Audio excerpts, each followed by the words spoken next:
This film aims at uncovering the impact of culture, tradition and religion on the enrolment and accessibility of education for girls. This film will focus specifically on the education of girls in Pakistan. The following are the objectives of this film. Education is a vital aspect of society and one of the fundamental rights of every child. Under Article 26 of the Universal Declaration of Human Rights, every child has the right to compulsory primary education. Despite this proclamation dating back to 1948, globally, countries are continuing to face extreme challenges to ensure all children attend, stay and learn in school. In developing countries, this problem is particularly prevalent. Several international initiatives have been created by leading agencies in the fight to improve education, most noteworthy being the Education for All Agenda and Sustainable Development Goals. The Education for All agenda represents an international commitment to ensure a good quality education is accessible for every child and adult. At the World Education Forum in 2000, it was identified that in order to achieve its desired goal, the Education for All initiative must take into account the needs of the poor and disadvantaged, and children and young people affected by conflict, both of which can be found in Pakistan. The following framework was created to aid countries in fulfilling this agenda. Goals 2, 5 and 6 relate directly to the content in this film. These goals are: provide free and compulsory primary education for all, achieve gender parity, and improve the quality of education. By committing to the goals set out in the Education for All framework, countries are also working towards achieving the Sustainable Development Goals. The Sustainable Development Goals reiterate the need for free, compulsory, quality education and gender parity, but expand further than the needs of education. Introduced by the United Nations in 2015, the 17 Sustainable Development Goals are an urgent call for action to end poverty, improve health and education, and reduce inequality, in addition to tackling climate change and preserving our planet by 2030. Just like the Education for All goals, this film links directly to the aims of Goals 4 and 5, quality education and gender equality. The aim of Goal 4 is to ensure inclusive and equitable quality education and promote lifelong learning opportunities for all. For this goal to be achieved, the following targets must be met by 2030. You may have noticed that Goal 4 of the Sustainable Development Goals encompasses the goals of the Education for All framework. The last target, eliminating gender disparity in education, is of great importance in countries like Pakistan, where there is a significant gender disparity in education across the country. This leads on to Goal 5, gender equality. Goal 5's aim is to achieve gender equality and empower all women and children by following the targets shown. In countries like Pakistan, where there is a patriarchal hierarchy, equal opportunities for women are scarce due to the cultural normality of women being the weaker, submissive gender. This causes a barrier to accessing education, which we will explore later on in this film, along with additional cultural, traditional and religious influences. Goals 4 and 5 are interconnected through the need to reduce gender equality in education. Therefore, success in one goal affects the successfulness of another. Ensuring gender equality in education is a priority. Investing in female education will not only empower women today, but lead to a positive future for many. What does the global education picture look like? Currently, 258 million children are out of school worldwide, the majority found in regions such as South Asia and Sub-Saharan Africa. 130 million of these are girls who do not have access to even a basic education. Data published by UNESCO's Institute for Statistics in 2019 shows that the number of individuals out of school is equal for both males and females. However, boys are more likely to drop out of school for employment or being drafted to war rather than being denied an education. Therefore, it is girls who suffer the most when it comes to accessing an education. This reiterates that there is a pressing need for gender equality within education. Pakistan is one of the worst in the world. The World Economic Forum highlighted this in its Global Gender Gap Report 2020. Out of 153 countries, Pakistan was ranked at number 151, placing above only Iraq and Yemen with a gender gap index of 56.4%.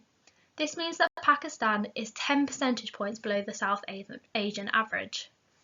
The largest gaps are in education and economic opportunities. It is believed that it will take around 71.5 years to close this gap fully. Interestingly, 7 of the 10 lowest ranking countries are predominantly Muslim. Religion is a fundamental part of life alongside culture and tradition and is especially prominent in Pakistan. Therefore, to what extent do culture, tradition and religion affect the enrolment and accessibility of girls in Pakistan? Let us first observe the enrolment rates of pupils in primary and secondary schools in Pakistan. Graph 1 demonstrates gross primary enrolment. Pakistan had a score of 94.328% in 2018. This may seem extremely high, however this data includes children who are not necessarily of primary age and does not consider attendance or dropout rates. As for secondary enrolment, the number of children enrolled in schools dropped significantly. In 2017, 40.4% of individuals of secondary school age were enrolled in schools. The world average is 89.87%. This means that Pakistani secondary schools have below half of the average pupils. When delving into primary and secondary enrolment rates by gender, it is evident that more males are accessing education to females. 32% of primary out-of-school children are girls. This continues to grow at secondary level. Pakistan is one of 10 countries in the world with the largest gender disparity in school enrolment.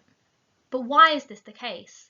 Attitudes towards girls' education are directly linked to cultural values that create barriers to gender equitable access to education.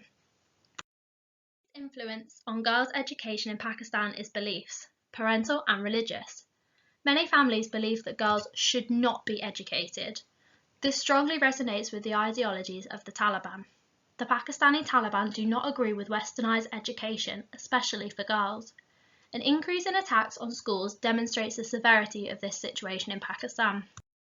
The shooting of Malala Yousafzai, a girls' education activist, highlights the extremity of the struggle for girls' education in Pakistan. A woman's autonomy is limited in Pakistan's male-dominated society, and cultural taboos assign domestic roles to many. Preparing girls takes priority over education. In Pakistan, economic opportunities for women are at 32.7%. Economic incentives arise to prioritise the education of boys as they have a greater earning potential in the future. Therefore, there is a higher return on the education of boys for families. Parental socio-economic worth is of great importance in these scenarios. If the mother attended school, there is a higher likelihood that daughters will be given access to education. These families are also more likely to be found in urban areas of Pakistan, as there is a large urban-rural divide in gender disparities. Urban areas of Pakistan have been influenced by urbanization. This has caused changes in cultural values, which has allowed parents to observe the empowerment and economic benefits of educating girls, improving the enrolment and quality of girls' education. Parents also believe it is culturally unacceptable for adolescent girls to be taught by male teachers, as they believe there is a higher possibility of sexual harassment. This therefore contributes considerably to the decline in enrolment rates from primary to secondary schools. Barrier to girls' education is child marriage. Child marriage is a cultural normality in many provinces of Pakistan. Approximately 21% of girls are married before they are 18. Limited access to quality education for girls and the prioritisation of boys' education contribute to this practice. Once married, it is rare that girls go back to school as they have a duty to the home and future family. But what are Pakistan doing to overcome the barriers to girls' education? The Pakistani government is taking steps to improve the conditions for women across the country. Pakistan Vision 2025 is an initiative launched by the government. 7 pillars outline the country's proposals for achieving the Sustainable Development Goals. Statements were taken directly from Pillar 1 of the Pakistan Vision 2025 document. In terms of the initiative for promoting girls' education, Pakistan Vision 2025 concentrates largely on the enrolment of girls through infrastructure rather than breaking cultural barriers. In 2016, the Central Asia Institute provided Pakistan with $1.5 million in development aids in the following areas. CAI helped to build hundreds of schools across Pakistan, Afghanistan and Tajikistan, as well as training 400 teachers with westernized methods. The training of female teachers allows for many adolescent girls to remain in school as the parental fear of sexual harassment can be minimized. The Citizens Foundation has also provided Pakistani girls with access to low-cost quality education. Data collected from school staff shows that communities that were previously not inclined to allow girls to access education are now more motivated. Al-Hassan 2017 identified that currently Pakistan are failing to achieve the aims of Sustainable Development Goal 4. The only target to have been met so far is the pre-primary enrolment percentage. However, improvements can be seen in the progress of other targets. In conclusion, there are many barriers to girls' education in Pakistan that stem from cultural, traditional and religious influences. It is clear that parental views are at the heart of Pakistan's problem. These views limit the access of education for girls, particularly in rural areas where the transformative nature of globalization is yet to make an impact. Therefore, not only is there variation between countries in gender disparity, but also internal regional variation. Many initiatives are in place within Pakistan to overcome the barriers to education for girls. However, as demonstrated in this film, strategies tend to focus on increasing access and enrolment through additional infrastructure, for example, more schools, rather than reducing the impact of culture, tradition and religion on preventing girls from attending and completing school. Although considerable improvements have been made to achieve aspects of the Sustainable Development Goals, Pakistan are predicted to fall short of global ambitions. Gender disparity within education continues to be a significant issue in Pakistan. Even in countries who have achieved gender parity, women continue to be excluded from reaping the benefits of equality. Therefore, it is possible that Pakistan is on a trajectory.